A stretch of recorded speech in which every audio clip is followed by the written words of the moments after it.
Are you suffering from the headache again? Me? No, I'm not. You shouldn't lie to a doctor. Fine. A bit. Just a bit. Some warm water will help. I don't need those things. I don't dislike your tooth fairies. It's the texture that creeps me out. I've tried multiple times. You know how it ended. Don't worry. I have some drugs for humans. Wanna try?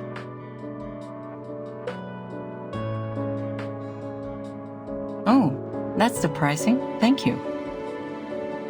How about the future of those kids?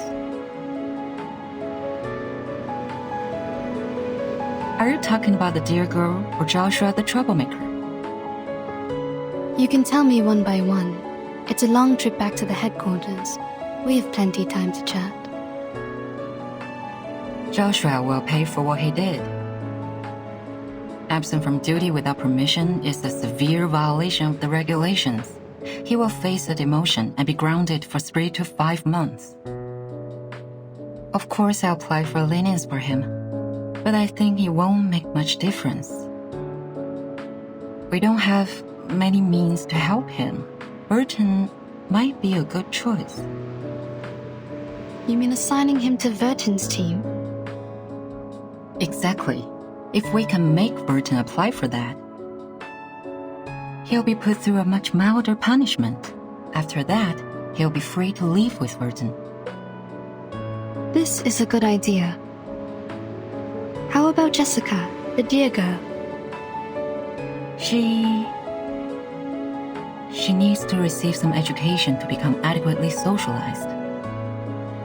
Based on her result of the amended Arcanist risk evaluation chart, this little girl is very dangerous.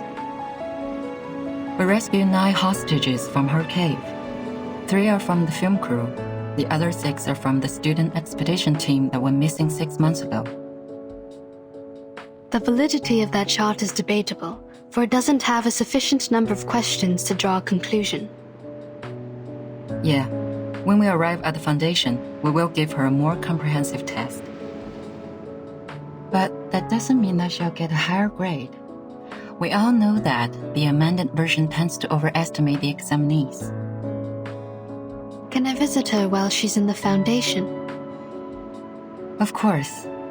Chatting with someone familiar is conducive to embracing the community. You don't need to worry too much about her. We'll treat her the right way. The arcanum shown on her is of a very unique kind, and shall be helpful in many experiments. That's good, but I still have one more question. Go ahead, Doctor. Members from the Xeno also participated in the rescue. Did you call them to come? Yeah. This should have been their responsibilities. To be more precise, all of these problems were their fault. Are you talking about the missing of their youth force? What? No. But wait, what missing youth force? The myth that Xeno Youth Force disappeared overnight at the Green Lake campsite. Haven't you ever heard of that? No, never. Where did you hear that? Joshua told me. He is just a young man, impulsive and can tell a story from a fact. Why would you believe? Never mind. Back to the business. By the end of the 50s, Xeno found a bunch of critters with unique appearance in the woods near the Green Lake campsite. As they continued to investigate, they found a special moss in the woods that can trigger changes in appearance. In order to conduct further research, they built a campsite and held some camping activities as a disguise from time to time. The critters mutated and evolved very fast. Meanwhile, the town prospered and the nearby population soared. After several incidents of attacks on local residents by fled creature subjects, Xeno decided to move the campsite out of that area. That dear girl was neglected during the moving. She was left at the Green Lake and kept on secretly living there till now. Other creatures that escaped have hybridized with the local breeds and hence created the new creatures you've encountered. They more or less carry a lineage of changelings, which are very hard to deal with. But thank God you've brought this girl under control. Jessica has been like their friend or leader. I think she's more like a leader, or even a master to them. Zeno conducted military training to the first batch of creators, so they are more obedient than others.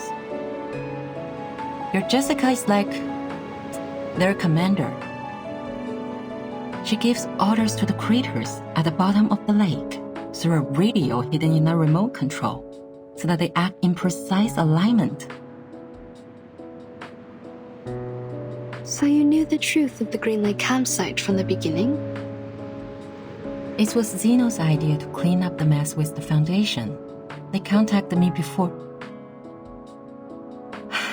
If you could have asked me earlier, like before you depart, we wouldn't have to go through so much trouble.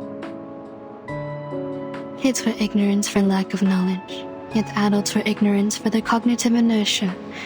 In a story where truth and falsity are mingled together, it is hard to tell which is which. What did you say? Nothing important. Have you heard of what happened to my brother? Huh? Your brother? What happened to him? Do you know how his teeth disappear? I don't want to offend anyone, but wasn't it because of the curse of the tooth fairies? What? What are you laughing at? Nah, nothing. As for my brother, I will tell you more later. Hush now. Give me my camera.